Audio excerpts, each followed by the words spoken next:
रावण में शिव महापुराण में सुना है शंकर भगवान पर 108 कुछ भी शिव को चढ़ाना चाहिए श्रावण के महीने में। हमने पहले भी कहा था, पिछले लॉकडाउन की कथा निकालिए और श्रावण के महीने की कथा निकाल कर सुनना। उसमें कहा था आपके पास कुछ भी नहीं है तो 108 चावल के दाने चढ़ाइए, 108 मूंग के दाने चढ़ाइए, 108 आप चाहे तो सरसों के फूल चढ़ाइए, 108 चाहे तो सफेद पुष्प चढ़ाइए, 108 चाहे तो गुलाब की पत्तियां चढ़ाइए। पर सावन के महीने में एक नियम बनाना कि मैं 108 ये वस्तु शिव को समर्पित करती। उसका कारण क्या है? तो स्कंद पुराण में लिखा है शंकर भगवान को सावन के महीने में जब हम 108 कोई वस्तु समर्पित करते हैं तो शंकर उसको लाख और करोड़ों गुना कर कर हमको पूरे वर्ष में प्रदान कर देता है। इसलिए श्रावण महीने में 108 की महत्व। पहला दिन एक बेलपत्र शिव को अपनी मनोकामना कर कर रोग धोग बीमारी तकलीफ कष्ट दूर करने के लिए शंकर के शिवलिंग पर अगर हम बन सके तो मंदिर में, आप लोग तो यहाँ हैं तो देवाधिदेव महादेव कंकर शंकर को चढ़ाओ। और अगर बेलपत्र नहीं हो तो बेलपत्र जो चढ़ी हुई हो उसी को धोकर वापिस चढ़ाओ। श्रावण के महीने में किसी भी एक सोमवार को अगर व्यापार नहीं चल रहा है, नौकरी नहीं मिल रही है, तो कोई तकलीफ आ रही है, तो कोई कष्ट आ रहा है, कोई रोग बढ़ रहा है, डॉक्टर से ऐसा लग रहा है कि ये बड़ी बीमारी बताने वाला है, शरीर में कोई गांठ पड़ गई है और वो जांच के लिए गई है, तो बिल्कुल श्रावण के महीने में किसी भी एक सोमवार को गंगा जल लेकर जाइए शिव मंदिर में। शंकर जी के मंदिर में थोड़ा सा गंगा जल नंदी को समर्पित कर कर, थोड़ा अशोक सुंदरी को समर्पित कर कर, थोड़ा गणेश और कार्तिकेय को समर्पित कर कर, थोड़ा सा गंगा जल जया विषहरा शामरीवारी दौतली और देव को समर्पित कर कर, थोड़ा सा गंगा जल शिवलिंग पर समर्पित कर दो। उस गंगा जल को वापिस झेल कर लेकर आओ। 3 दिन तक लगातार उस गंगा जल को पीना प्रारंभ करो। उसके बाद जांच के लिए आप कहीं पर भी जाइए, बाबा कृपा जरूर करेगा, ये निश्चित। श्रावण के महीने में किसी भी एक सोमवार को अगर व्यापार नहीं चल रहा है, नौकरी नहीं मिल रही है, तो कोई तकलीफ आ रही है, तो कोई कष्ट आ रहा है, कोई रोग बढ़ रहा है, डॉक्टर से ऐसा लग रहा है कि ये बड़ी बीमारी बताने वाला है, शरीर में कोई गांठ पड़ गई है और वो जांच के लिए गई है, तो बिल्कुल श्रावण के महीने में किसी भी एक सोमवार को गंगा जल लेकर जाइए शिव मंदिर में। शंकर जी के मंदिर में थोड़ा सा गंगा जल नंदी को समर्पित कर कर, थोड़ा अशोक सुंदरी को समर्पित कर कर, थोड़ा गणेश और कार्तिकेय को समर्पित कर कर, थोड़ा सा गंगा जल जया विषहरा शामरीवारी दौतली और देव को समर्पित कर कर, थोड़ा सा गंगा जल शिवलिंग पर समर्पित कर दो। उस गंगा जल को वापिस झेल कर लेकर आओ। 3 दिन तक लगातार उस गंगा जल को पीना प्रारंभ करो। उसके बाद जांच के लिए आप कहीं पर भी जाइए, बाबा कृपा जरूर करेगा, ये निश्चित। ये शिवलिंग जलाधारी यहां से जल अशोक सुंदरी के पास में से नीचे की ओर गिर रहा, ठीक है। बेलपत्र नहीं है आपके पास चढ़ाने के लिए, मत चढ़ाओ। जल नहीं है चढ़ाने के लिए, मत चढ़ाओ। अक्षत नहीं है चढ़ाने के लिए, मत चढ़ाओ। पुष्प नहीं है शिव जी को चढ़ाने के लिए, मत चढ़ाओ। शमी पत्र नहीं है, मत चढ़ाओ। पर किसी शिवालय में, किसी शंकर के मंदिर में अगर तुम गए हो, तुम्हारे पास में कुछ भी नहीं है, जो भी भगवान का दर्शन तुमने किया है, तो यहां से जो पानी नीचे गिरता है उस गिरने वाले स्थान पर मात्र अपने हाथ का 3 बार स्पर्श कर कर बाबा से दिल की बात कहकर आ जाओ, तो उनकी मुराद बाबा पूर्ण कर देता है। वो सहज प्रसंग है। पहला दिन एक बेलपत्र शिव को अपनी मनोकामना कर कर रोग धोग बीमारी तकलीफ कष्ट दूर करने के लिए शंकर के शिवलिंग पर अगर बन सके तो मंदिर में, आप लोग तो यहाँ हैं तो देवाधिदेव महादेव कंकर शंकर को चढ़ाओ। और अगर बेलपत्र नहीं हो तो बेलपत्र जो चढ़ी हुई हो उसी को धोकर वापिस चढ़ाओ। वापिस और सावन का महीना है, दिल से बाबा को ले जाए।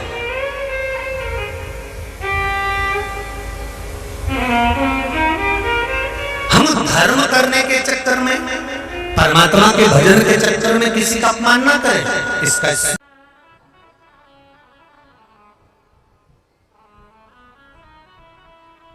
जब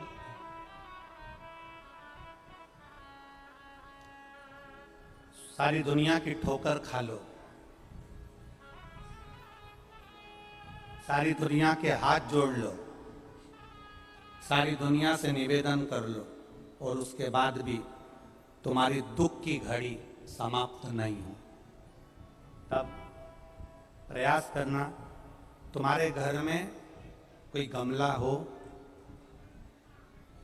कोई पौधा लगा हो, जो भी पौधा लगा, हम ये नहीं कहेंगे कि वो गुलाब का है कि गेंदा का है कि शमी का है कि बेलपत्री का है, जो पौधा तुम्हारे घर में लगा,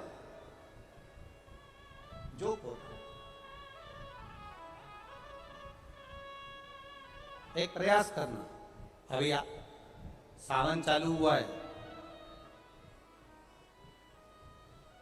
अगर तुम्हें लगता है कि मेरी दुख का समय समाप्त नहीं हो रहा, मेरी दुख की घड़ी समाप्त नहीं हो रही, तो घर में रहने वाले जितने लोग आस्था चैनल पर कथा सुन रहे हैं, जितने फेसबुक यूट्यूब पर कथा सुन रहे हैं, और जितने पुष्कर राज की इस पावन धरा पर बैठकर कथा सुन रहे हैं, उनसे निवेदन करेंगे, श्रावण 2 सावन अब की बार हैं, एक अधिक मास का भी पड़ेगा और एक श्रावण ये पड़ेगा। ये जब 2 श्रावण पड़ते हैं तो इसमें हरि और हर का मिलन होता है, हरि और हर का मिलन, क्योंकि अधिक मास जो है वो भगवान पुरुषोत्तम का है, भगवान विष्णु का, और सावन के मध्य में अगर पड़ रहा है तो देवाधिदेव महादेव के साथ भगवान हरि का मिलन हुआ है, इसलिए इसको हरिहर श्रावण कहते हैं।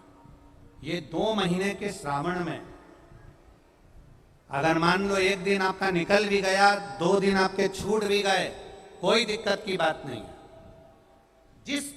जो पेड़ तुम्हारे यहाँ लगा हो, जो पौधा तुम्हारे यहाँ लगा हो, जो वृक्ष तुम्हारे यहाँ लगा हो, जो क्यारा तुम्हारे यहाँ, कुंडी तुम्हारे यहाँ, उसी की मिट्टी को, उसी के पेड़ के नीचे, उसी पौधे के नीचे, उस मिट्टी को थोड़ा सा हाथ से उसको उठाकर एक लिंग की आकृति बना ले। उसमें जलाधारी बनाने की जरूरत नहीं, केवल लिंग की आकृति बनाकर उसी की पूजन वहीं कर कर पानी चढ़ाकर 15 से 20 मिनट बाद अपना काम करने के बाद उसी को उसी मिट्टी में विसर्जन कर दें, अपनी कामना कर कर। देवाधिदेव महादेव 2 महीने के बाद क्या देगा ये वही जान सकता है।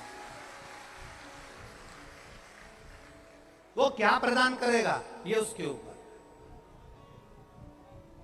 देख लिया हमने, बहुत प्रयास कर कर देख लिया, सारी दुनिया का हमने प्रयोग कर कर देख लिया। इनसे भी पूछा, उन्होंने कहा बाथरूम इधर बना दो, वास्तु शास्त्री ने कहा ये बना दो, ज्योतिषाचार्य ने कहा ये बना दो, उन्होंने कहा ये बना दो, उन्होंने कहा वो बना दो। हमने दुनिया का काम कर कर देख लिया, हाथों की अंगूठियां बदल कर देख ली, नग आभूषण बदल कर देख लिए, सोने की दिशा बदल कर देख ली, सीढ़ियों की दिशा बदल कर देख ली। अब जब सारी दिशा बदल कर देख ली, सारा काम कर कर देख लिया, उसके बाद भी अगर हमारी ग्रह दशा नहीं सुधरे, हमने सबके दरवाजे जाकर देख लिया, देवी देवता उनके भी धोख धोख के देख लिया, पर जब भी अगर हमारी दशा ना सुधरे तो फिर कहीं मत जाना, महादेव के चरणों में जाकर बस उसकी आराधना में लग जाना, हो जाएगा।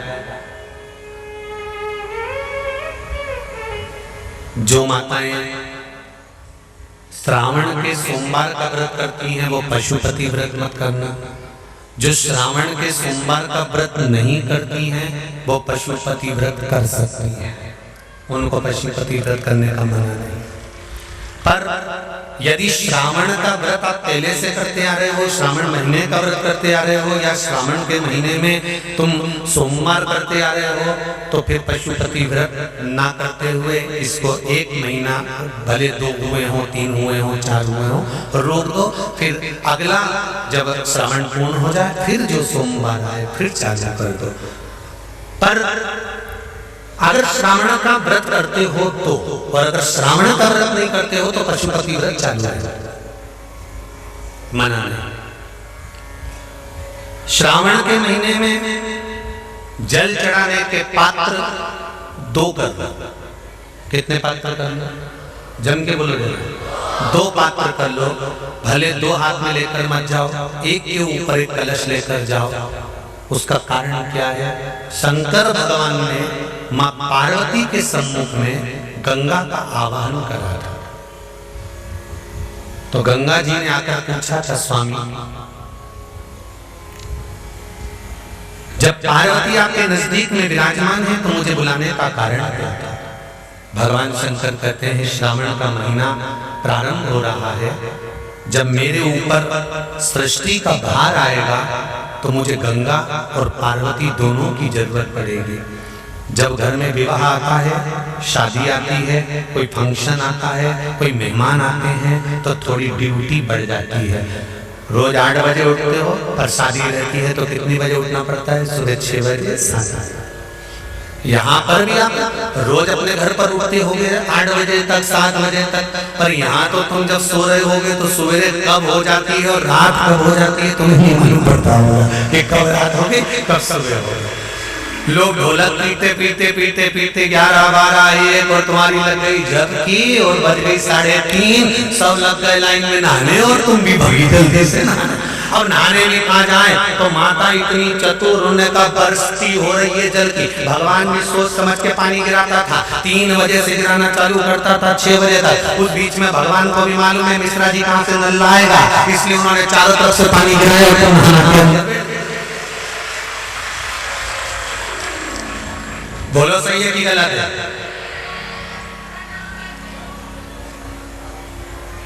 सब बाहर निकली धीरे से, इतनी चतुर राम जी, गजब की चतुर लोग आया है, गजब।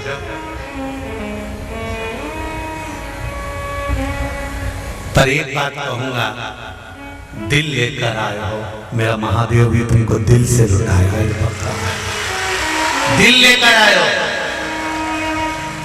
कल हम जब आप लोगों से मिलने, हमारा नियम है जो हम जहाँ भी कथा भी करते हैं, चाहे रायसेन करी हो, चाहे सागर करी हो, चाहे जहाँ कथा करते हैं वहाँ रात में जो लोग रुकते हैं उनसे प्रयास रहता है कि थोड़ा मिले। एक नियम बना रखा, भले वो लाख लोग हों, 25,000 हो, 50, और जितने टेंट लगते हैं सब में मिलने का मन करता है।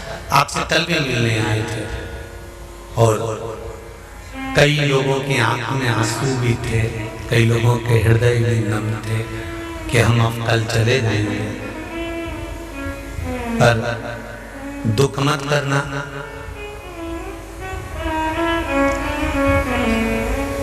दूसरा कोई स्थान हो वहां से जाओ तो वापिस आने की गारंटी है कि नहीं है, पर यहाँ तो सील और ठप्पे लगाकर भेजता है कि वापिस बुला लाएगा। तो फिर क्या दिक्कत? उसकी आराधना मात्र करिए।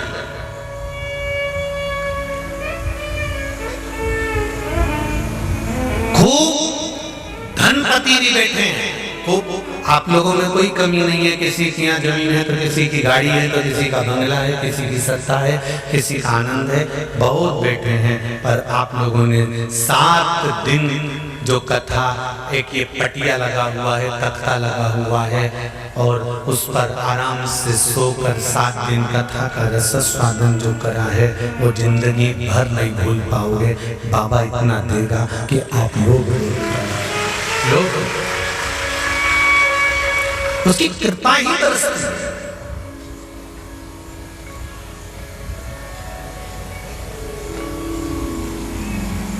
उसकी कृपा बिना कुछ नहीं, तेरी कृपा बिना न हिले एक भी अणु, लेते श्वास तेरी कृपा से तनो तनो। बाबा की कृपा होती है तो आना होता है।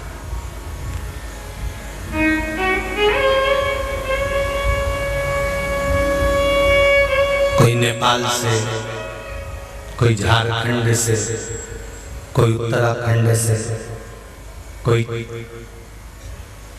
चेन्नई से, ना जाने कहां कहां से पधारे, कोलकाता से शिव कृपा है। कावड़ का जल लेकर, हाथ में जल लेकर जितने कदम चलकर हम शंकर के मंदिर तक या बेलपत्र के वृक्ष तक जाते हैं, जितने कदम चलते हैं उतने तीरथ हम पार कर शिव के नजदीक पहुंच जाते हैं। उतने तीरथ पार कर, सारे तीरथ धाम आपके चरणों में, हे भोलेनाथ प्रणाम आपके चरणों में। सारे तीरथ वहीं पर है, वहीं। पहले कथा में कहा 33 कोटि देवता शिव जी के शिवलिंग के पास, 33 कोटि, पूरा परिवार तो है ही, 33 कोटि देवता जहां से जल निकलता वहां विराजमान होते। तो देवता सब वहीं पर है, तो बैकुंठ कहां होगा? ब्रह्मलोक, इंद्रलोक, जल लोक, वरुण लोक, गरुण लोक, सारे लोग वहीं।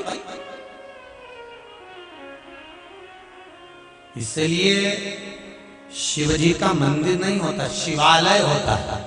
क्या होता है? शिवालय। शिवालय का मतलब होता है लय, लय मतलब इसमें विलीन हो जा, शिवालय इसमें समा जा।